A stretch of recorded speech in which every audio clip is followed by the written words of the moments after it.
This is lesson 3 from the Schaum Green Book, starting from page 14 with Bone, Sweet Bone.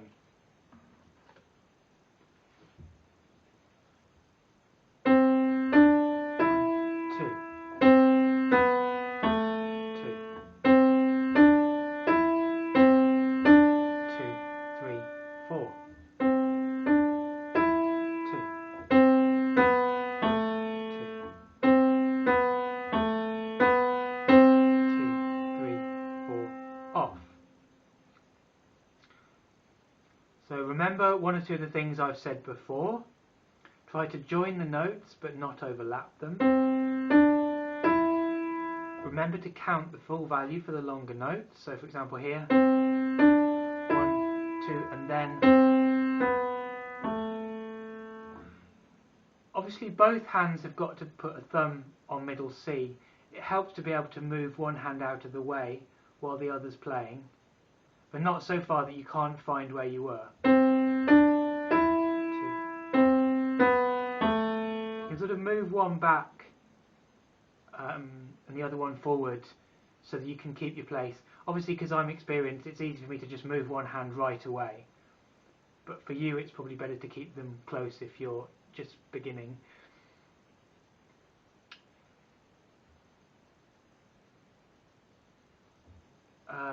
Keep reading the notes as much as possible. In other words, know what the position of the blob, as I call it, means. So the blob moves up, it means you put your next finger on. Don't fall into the trap of thinking too much about finger numbers or letters. The finger numbers, as you advance in piano, are just a guide. You can play with whatever finger you like, provided it actually works. And as for the letters, you don't really need them at all, except as a way of talking about the music. So in a lesson, you might play a piece of music, and I could say you need to play the E a bit louder. It's just quicker than saying you should play where the blob is on the lowest line a bit louder. Just giving it a name makes it easier. Right, next one, Oscar the Octopus, page 15.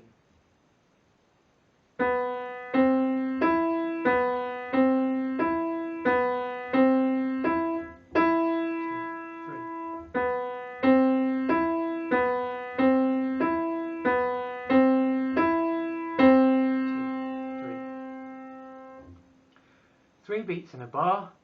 As I've said before, putting an accent at the beginning of each bar helps to give structure to the music, especially at the end of the first line, because you've got 2 E's in a row.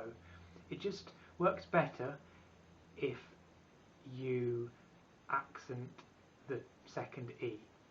So I'm going to go from the bar before. Here we go. 1, 2, 3. It just, I've seen in lessons, it just means students are more likely to get it right if they put those little accents on.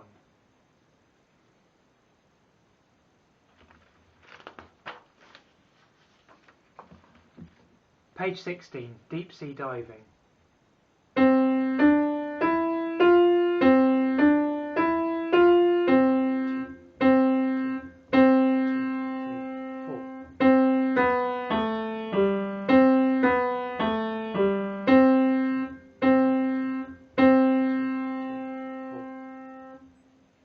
Okay, we've got 4 beats in a bar, 4 notes in a row. You might have noticed my hand raised slightly as I played. It's not just for show. When pianists move their hands, wrists, arms, whole body, it's actually a way of enabling the flow of the music, so your fingers don't get all cramped in one position. So it just helps it to flow.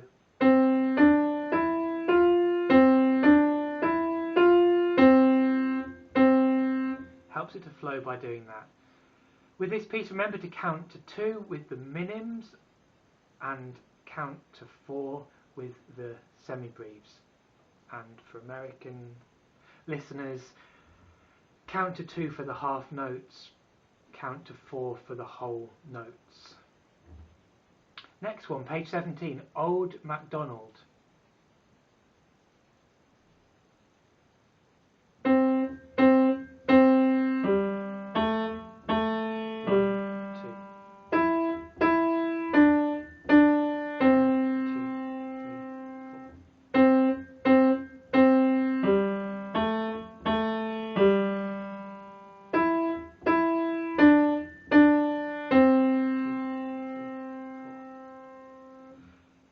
As you probably noticed with a lot of these pieces, especially at this stage, the second line is exactly the same as the first line.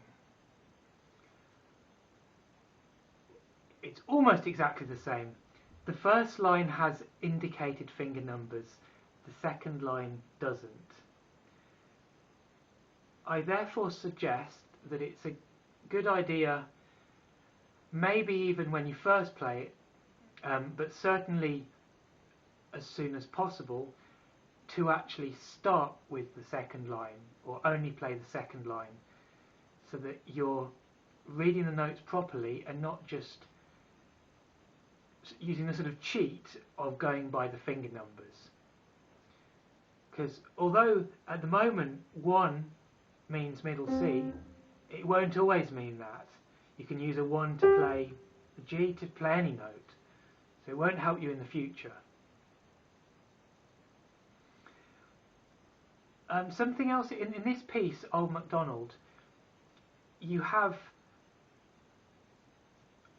all in one bar, like say in the third bar, you have 2 of one note, but then 2 of another note. Now, when you have the same note repeated, obviously you've got to take your finger off and leave a short gap. But I've already said that you should join notes where possible, so from the E to the D would be joined, but then you got 2 Ds. Well, I think it's a good habit in this scenario, still in any scenario where possible, to join the notes, unless it says otherwise. So all within a bar really, you've got to go the same note with a short gap, and then a joined, and then a gap, and then joined. So it's as joined as possible. 2, 3, 4. Okay, next one. Page 18, the ice cream cone.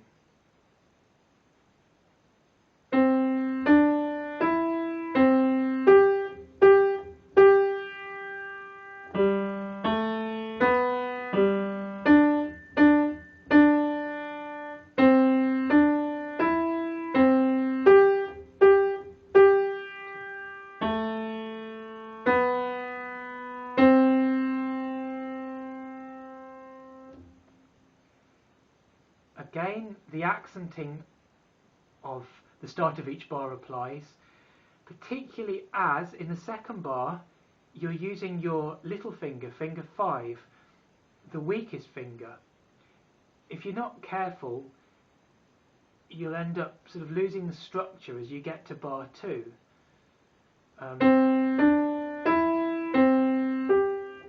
Because it's the weaker finger. So you need to make a conscious effort to put that accent and to be firm, strong with that finger. And as in the previous video, moving your hand can help.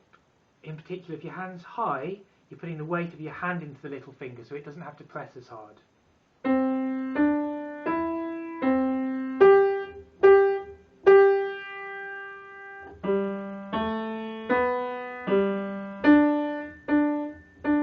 And so on. And then page 19, the windsock, another one that's in 3 time. Again, do the accents. This will help to structure it. Without the accents, the bar structure isn't obvious, it's just a series of notes. So we'll have those accents.